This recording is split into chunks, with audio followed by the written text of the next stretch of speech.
সেইটো বস্তু তেওঁলোকৰ গাত নাই, খুব কম তাৰমানে। লগতে তেওঁলোকৰ যিটো বিহেভিয়াৰ একেবাৰে বেয়া। ভাবে যে অকল অসমৰ মানুহ নহয়, বাহিৰৰ মানুহতো আহে। বাহিৰৰ মানুহ কোনফালে দি যায়?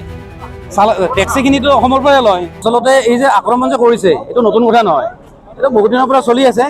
আগতে হয়তো ছ'চিয়েল মিডিয়া ইমান নাছিলে, আগতেতো ডকাইতি চকাইতি হৈছিলে মেঘালয়ত।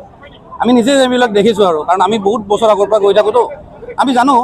এতিয়া কি হৈছে, মাজে মাজেতো হৈ আছিল, এইবাৰ অকণমান বেছি ভাইৰেল হ'ল, ভালে হ'ল। আল্টিমেটলি আমাৰ অসমীয়া মানুহখিনি বা টেক্সি চালকক চবে ছাপোৰ্ট দিলে। কিন্তু আগৰ পৰা আমি দেখিছোঁ টেক্সি চালকখিনিয়ে বহুত সময়ৰ পৰা যুঁজি আছে। তেওঁলোকক ছাপোৰ্ট মানুহে দিয়ে যদিও এনে ধৰক ভাৰ্চুৱেলি দিয়ে, মোবাইলত ছাপোৰ্ট কৰে, এইটো। কিন্তু এইবাৰ যে মানুহখিনি ওলাই আহিছে, এইটো ভাল কথা, আৰু এইটো হ'ব লাগে।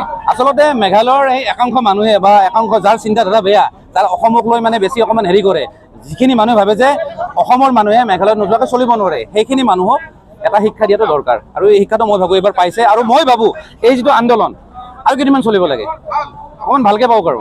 যোৱাকালি দিনটো এটা ভিডিঅ' ভাইৰেল হৈছে যে এজন ড্ৰাইভাৰে তেওঁ যিখিনি যাত্ৰী লৈ গৈছিল তেওঁলোকক সুৰক্ষিত কৰি অসমলৈ লৈ অহাৰ ক্ষেত্ৰত ওচৰতে থকা হোমষ্টেৰ ওচৰতে থকা আৰক্ষীৰ ওচৰত গৈছিল, আহ্বান জনাইছিল যে এস্কৰ্ট লৈ অসমলৈকে লৈ আহক। কিন্তু আৰক্ষীয়ে কোনো ধৰণৰ গুৰুত্ব নিদিলে। মেঘালয় আৰক্ষী প্ৰশাসন বা মেঘালয় চৰকাৰে কেতিয়াও মেঘালয়ৰ মানুহৰ এগেইনষ্টত কেতিয়াও নাযায়। সি লাগিলে চুৰ হওক, ডকাইত হওক, যদি অসমীয়া মানুহৰ লগত যদি কিবা ক্লেছ হৈছে নহয়, অসমীয়া মানুহজনে সদায় পানিছমেণ্ট পায়। মই বহুতবাৰ দেখিছোঁ, ইভেন কিছুমান টুৰিষ্ট প্লেচত তেওঁলোকে গাড়ীবিলাক চেক কৰে, প্ৰশাসনৰ গাড়ীবিলাকে, পুলিচৰ গাড়ীবিলাকে চেক কৰে, AS নাম্বাৰ নে ML। AS যদি হয় গাড়ী ৰখাব, উল্টা পোল্টা কিবা এটা ফাইন কাটি দিব, কিবা নহয় কিবা এটা ফাইন কাটিবই। লাগিলে লাষ্টত চাব যে আপুনি চেণ্ডেল পিন্ধিছে, তাৰপিছতে তেওঁলোকক কিন্তু ফাইন কাটে। এইটো একদম সঁচা কথা, আমি নিজে দেখিছোঁ। গতিকে এইটোৰ ক্ষেত্ৰত মেঘালয় প্ৰশাসনে যে অসমীয়াক যে ছাপোৰ্ট কৰিব, এইটো মিছা কথা। তেওঁলোকে ক'ৰবাত নহয় ক'ৰবাত সেই মেঘালয়ৰ ধৰক দল সংগঠনবিলাক হওক বা মেঘালয়ৰ লোকেল মানুহৰ আণ্ডাৰত মানে ডমিনেট হৈ থাকে।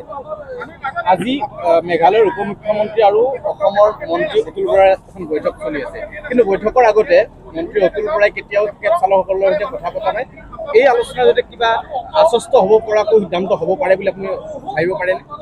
নহয়, এইটো তেনেকুৱা হেৰি নহয়। কাৰণ একচুৱেলি প্ৰব্লেমটো হ'ল গোটেই মেঘালয়ৰ একাংশ মানুহ, এইটো গভমেণ্টৰ ছিষ্টেমৰ লগত কথা নাই। একাংশ মানুহে সদায় অত্যাচাৰ কৰে, টুৰিষ্টখিনিক হওক বা আমাৰ টেক্সি চালকক অত্যাচাৰ কৰে। সেইখিনি মানুহ কেনেকৈ কি কৰিব? মেঘালয় নিজে নিমাত হৈ থাকে, মেঘালয়ৰ মানুহখিনি এতিয়া একো হাৰাছমেণ্ট নিদিয়ে, তেওঁলোকক পানিছমেণ্ট নিদিয়ে।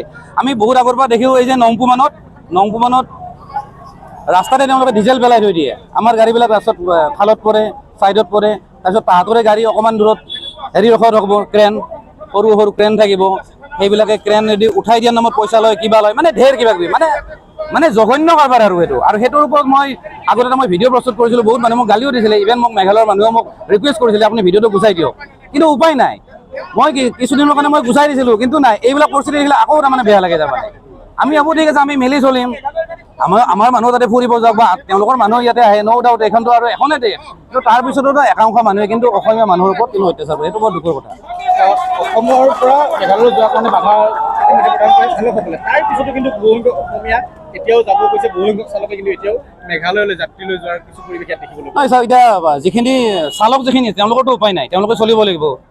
এতিয়া এনেকুৱা নহয় যে বস্তুটো একদম একেবাৰে ব্লক হৈ যাওক, ব্লক হ'ব নালাগে, এইটো চলাচল আৰম্ভ হ'ব। কিন্তু তেওঁলোকে এটা শিক্ষা এটা পায়, সেইটো বস্তু তেওঁলোকৰ গাত নাই, খুব কম তাৰমানে। মেঘালয়ৰ মানুহে অসমৰ মানুহক ইমান মৰম নকৰে, তেওঁলোকৰ কথাটো ৰস নাই, এইটো একেবাৰে সঁচা কথা। কথাখিনি কওঁতে একেবাৰে শুনিও ভাল নালাগে আমাৰ অসমীয়া মানুহৰ। আমাৰ অসমীয়া ভাষাটো যিমান শুৱলা, তেওঁলোকৰতো নহয়, একদম অপ্ৰিয় হ'লেও সঁচা কথা। লগতে তেওঁলোকৰ যিটো বিহেভিয়াৰ একেবাৰে বেয়া। মই বহুত ক্ষেত্ৰত দিছোঁ, হোটেলত আপুনি খাব যাব, ক'ৰবাত পানী বটল এটা, চিপছৰ বটল এটা কিনিব যাব টুৰিষ্ট প্লেচত, সদায় বেছি দাম। কিন্তু অসমত তেনেকুৱা নাথাকে, তেওঁলোকে MRPৰ ওপৰতো বস্তু বেছি লয়। আৰু ইভেন যিমান খাদ্য মাংসৰ পৰা আদি কৰি এভৰিথিংটো অসমৰ পৰা যায়, তাৰপিছতো অসমকে তেওঁলোকে টাৰ্গেট কৰি বাৰে বাৰে কিবা হেৰি কৰে। কি মই বুজি নাপাওঁ। গতিকে এইবাৰ তেওঁলোকে অকণমান শিক্ষা পাইছে, পাওক। আৰু মই ভাবোঁ এইটো অকণমান আৰু দীঘলীয়া হওক, এসপ্তাহমান ৰিয়েলাইজ কৰিব, তেতিয়া তেওঁলোকে নেক্সট পেলাব। এতিয়া কিন্তু বহু সময়ত কিছুমান ফটো দেখিবলৈ পাইছোঁ, প্ৰায় শ্বিলঙৰ পুলিচ বজাৰেই হওক বা বিভিন্ন স্থান খালী হৈ পৰিছে। এইটোতো হ'বই, আৰু এইটো হ'বই, এইটো তেওঁলোকে এতিয়া বুজিব। তেওঁলোকে ভাবে যে অকল অসমৰ মানুহ নহয়, বাহিৰৰ মানুহতো আহে। বাহিৰৰ মানুহ কোনফালে দি যায়? টেক্সিখিনিতো অসমৰ পৰাই লয়। তাৰপিছত যদি অসমৰ টেক্সিখিনিক যদি তেওঁলোকে অত্যাচাৰ কৰে, তেওঁলোকে যদি মিছবিহেভ কৰে, হাৰাছমেণ্ট যদি দিয়ে, তেওঁলোকেতো আল্টিমেটলি তেওঁলোকৰ প্ৰব্লেম হ'বই। আল্টিমেটলি সেইটোৱে হৈছে এতিয়া।